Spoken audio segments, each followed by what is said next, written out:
Yes, it's indeed time for The World This Week, 7 days, 4 Paris-based correspondents, 1 hour. And with us this week is Vivian Walt of Time Magazine. How are you? I'm very good, thank you. Also with us, Judah Grunstein of World Politics Review, which you can find at www.worldpoliticsreview.com. Okay.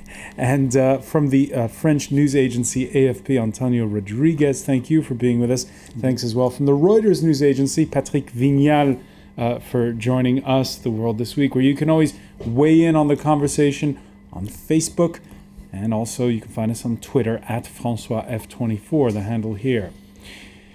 2 weeks ago, it was a Syrian Air Force colonel flying his MiG fighter jet to Jordan. This week, it's a childhood friend of Bashar al-Assad, General Munaf Tlas, a Sunni from the rebel town of Rastan. His family's already reportedly in Dubai. A source tells the French news agency AFP that his father, Mustafa Tlas, was Syria's defense minister for decades before his retirement. The defection there of a general in the elite Republican Guard charged with protecting the regime, by far the most high profile. But when you scratch the surface, Patrick Vignal, even there are questions. When this story first broke on Thursday, we thought, here it is, the tipping point. Yeah, well, it might be, but I mean, what's important is that he is a close friend of Assad, and he is a member of the inner circle, and everybody wants to see signs that the regime is disintegrating. But maybe it's that's going a bit too They say he'd been sidelined for the past year. Yeah, and that he'd even grown a beard. Grown a beard. That's what the agency reports were saying. And another important factor, he's a member of the Sunni majority, so that might be also a sign that they are no longer supporting the regime. So Vivian Walt, your thoughts on this? You know, obviously, I think that there's such a kind of desperate need by the world to find a new leadership of some kind that looks powerful enough and possibly a break from the Assad regime would be, you know, one always hopes that there's going to be somebody within the elite structure that will emerge as being the kind of revolutionary force. This obviously doesn't seem to be it. And meanwhile, you have an opposition that seems deeply divided. Even after today's meeting in Paris, it doesn't seem like we have anything that looks like a ready-to-go government in waiting. And this is 18 months into this conflict, and 16,000 plus deaths at this point. All right, so the scale of the violence we know is increasing. We know as well that inside of Syria, there is an opposition that's armed and that's fighting back more and more. Across the border in Turkey this Friday, the funeral for those two pilots whose plane was shot down by Damascus. President Assad this week expressing regret, but insisting the plane was inside Syrian airspace. You heard Vivian Walt say that there isn't someone who can be a game changer from inside Syria, it seems, at this point. Everyone was wondering whether Turkey would be the game changer in this process. We're not sure about that either, Antonio Rodriguez. Yes, Turkey, of course, has a big influence in the region. But what I wanted to quote François Hollande in the meeting today.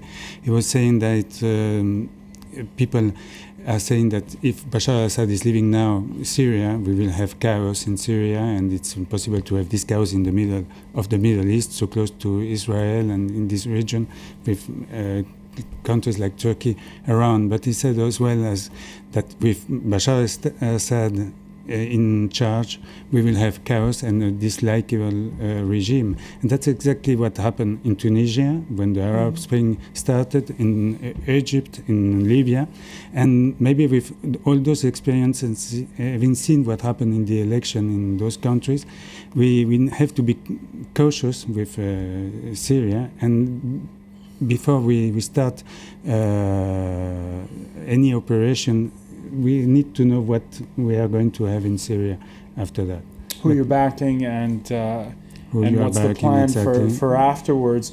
The French foreign minister talking about invoking Chapter 7, this United Nations mandate that gives it that would give it the UN more force inside of Syria. The thing is, though, that really at this point, I don't think anyone wants to enter Syria militarily. The Turkey, even after the downing of the Turkish jets, for instance, Turkish public opinion is still very opposed to a military intervention. NATO has really tried to calm things down. Even at the conference today, from what I understand, Hillary Clinton is talking more about trying to get the Russians and the Chinese to stop blocking Security Council action to try and clamp down economically on the Assad regime. And not everybody's respecting the embargo, according to WikiLeaks. Well, yeah, that it's difficult. But if stronger measures are put in place and they are enforced, the preference is definitely to put economic and diplomatic pressure. The problem with this whole crisis is that there has never been any traction. Every time there seems to be a step forward where one obstacle has been overcome, it never actually generates any forward momentum. It slips back, and I think that's what we've seen now. And on the World This Week's Facebook page, Moses from Malawi said, "Why are China and Russia shunning away from the Friends of Syria meeting?" Well, Moses, Moscow sticking to script on this one, at least publicly, with strong objections this week to the concept of offering asylum to Assad in Moscow. Heard from them that they were convinced that we would take Assad, and by doing so would resolve all the problems of the Syrian people. This is a lack of understanding of the factual side, a lack of understanding of what is going on and of Russia's position. Did you make any headway, Patrick Vignal, in understanding what the back channel talk is on all of this, beyond the posturing? Well, I think everybody agrees that Russia hold the key, and the only reasonable way out is Russia's attitude changing. They could either accept the Chapter 7 resolution, or maybe convince Assad that he has to step out. Whether that might happen, it remains to be seen, but diplomatic circles believed a few weeks or months ago that it would never happen, and now it is changing slightly. So maybe there is a ray of hope there. All right, we will continue to watch that story. Here in France this week, now that the presidential election is over, now that legislative elections are over, now that the EU summit is past, what are the new guys in charge going to do about the deficit? Well, Tuesday saw Socialist Prime Minister Jean-Marc Ayrault read out a general policy speech before Parliament that promised a 75% tax the rich bracket on revenue above 1 million euros. But it also included a not-so-socialist pledge to balance the budget by 2017. Debt is, after all, an issue of national sovereignty.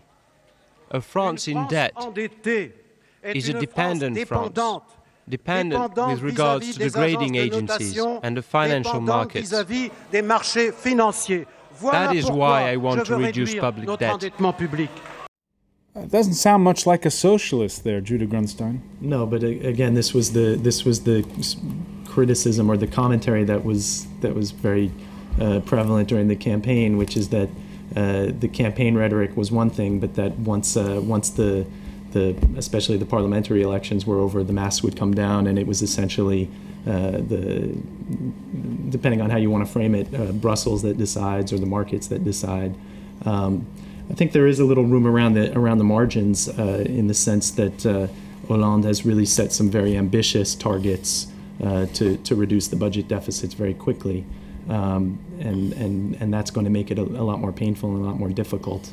But there wasn't a whole lot of wiggle room for them to get out of trimming the budget. What does that say about Western-style democracies when the wiggle room is so narrow, even though you have this unprecedented majority for the left in France? Well, at the same time, you can't ignore what the markets are saying. You can't ignore what the rating agencies are about to do. And I think people probably realise now that there's, even if it's not very popular and it's not very socialist, there's no other way to go than budget savings. Cozying up to the rich, definitely passé in France, that's for sure. Just ask the former president.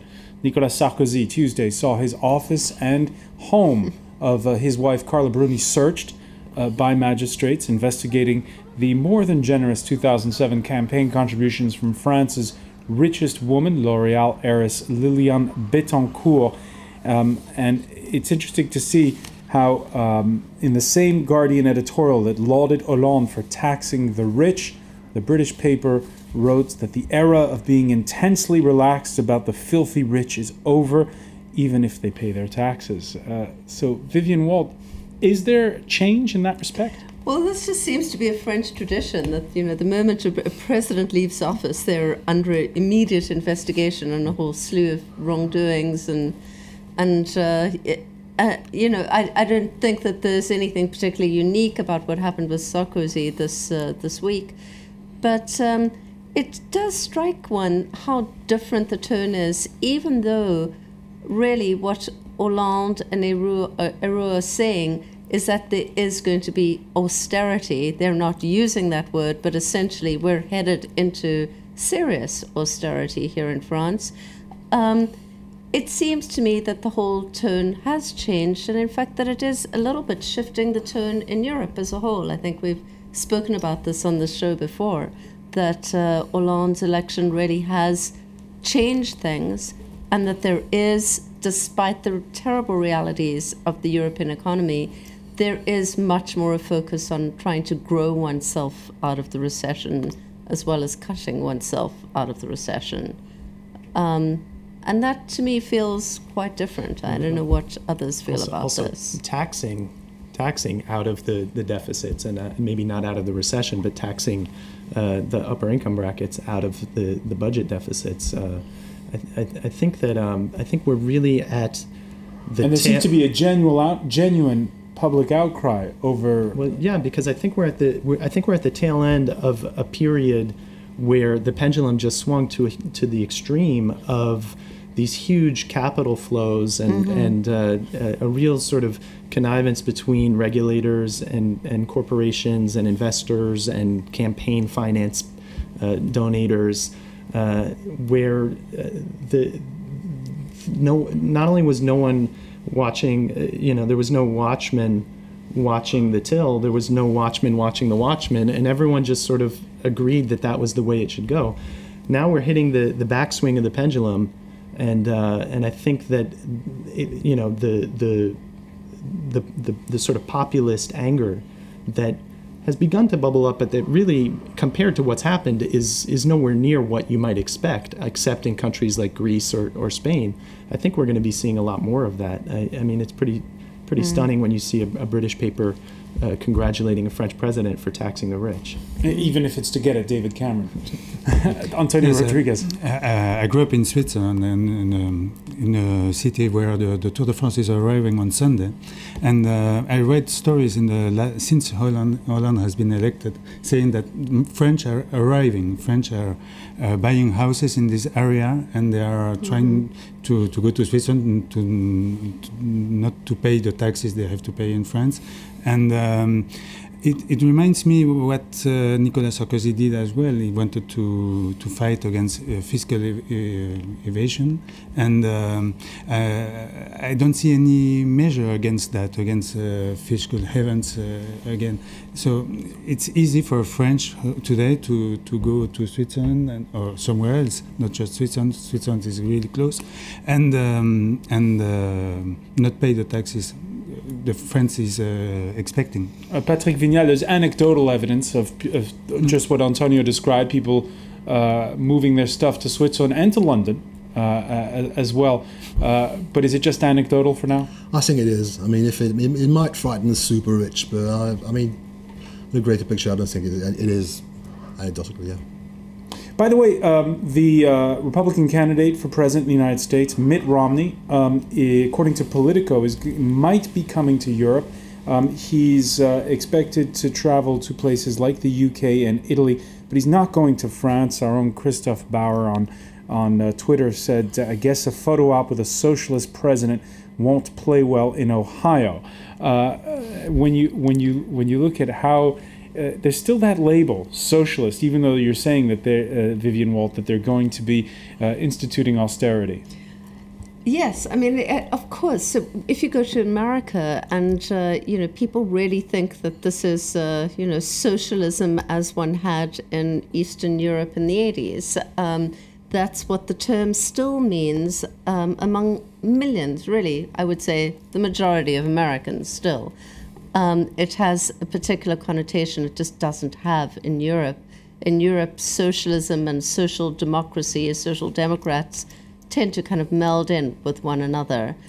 But nonetheless, there is definitely a different worldview among the European socialists and the Republican Party. In America, you're dealing with a ideological split that's quite deep between big government, small government, high taxes, low taxes, and essentially how one runs a country.